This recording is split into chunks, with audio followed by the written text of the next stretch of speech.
arbitrary. So they gave my disciplined employees, people that I had charged with graft and corruption or taken disciplinary action against them, they gave them full hearing, the full run of the commission appointments, and they never gave me an opportunity to say a word.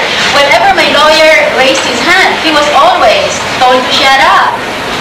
So we were just stonewalled. It was totally unfair. At maliban yan, nakakahiya yung mga sinasabi nila.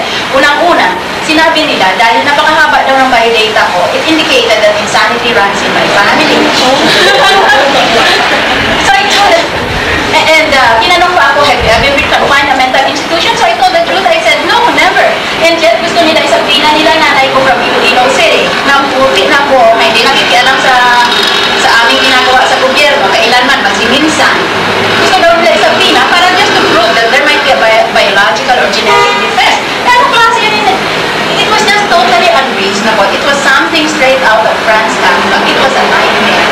Ganun pa man. Tiniis ko yun.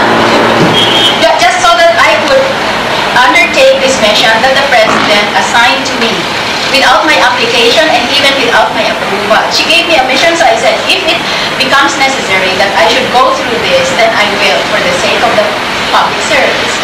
Ganun pa man, hindi rin ako na-confirm. Tapos maliban sa hindi ako kinonfirm, pinasali pa ako sa cabinet revamp. Nung nag-resign ako, bakit hindi nila tanggapin ang resignation ko since I was sincerely offering it out of disgust, frustration, and nausea? So I was totally revolted at the political system. Nag-resign na lang ako para wala na kaming gulo. They can get rid of me like a computer virus. Bakit ayaw nila? Pagkatapos, biglain nila akong isali doon sa cabinet revamp. Nakakahiyang masali sa cabinet revamp. No amount of explanation can you raise.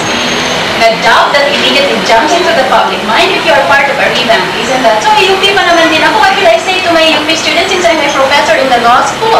And I'm always proud to occupy this position, this platform of ethical propriety that all UP professors in general are intended to speak from when they're lecturing to their students.